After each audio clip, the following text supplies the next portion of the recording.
Todo mundo conhece o prédio na Rua das Sombras. Abandonado há décadas, dizem que algo lá dentro não quer visitantes, especialmente no terceiro andar. Eu decidi investigar a lenda do corredor que nunca termina. Mas agora sei que alguns lugares não deveriam ser explorados. Naquela noite, entrei no prédio com apenas uma lanterna para me guiar.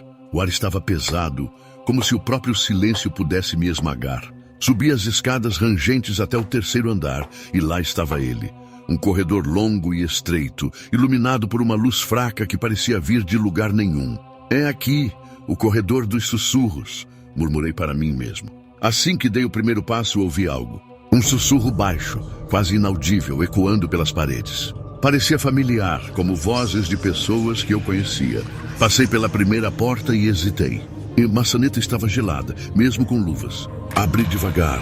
Dentro da sala vi algo que me deixou paralisado.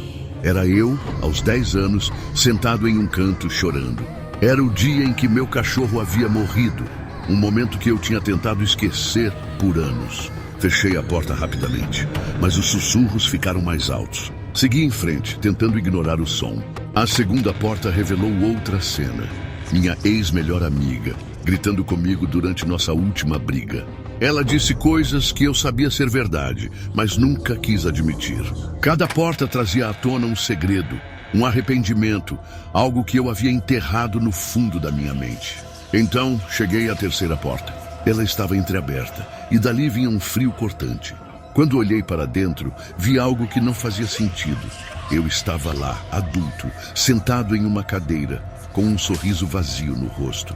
Meu eu na sala olhou diretamente para mim e disse: você não deveria estar aqui. Antes que eu pudesse reagir, as luzes se apagaram. Os sussurros se transformaram em gritos ensurdecedores. Corri pelo corredor, mas ele parecia se estender infinitamente, como se as paredes estivessem se movendo para me manter preso. Quando finalmente encontrei a saída, já era manhã. Saí cambaleando do prédio, ofegante, mas algo estava errado. Desde então, consigo ouvir os sussurros, mesmo quando estou acordado. Eles estão mais próximos agora. Eu não sei quanto tempo ainda tenho antes que o corredor venha me buscar de volta.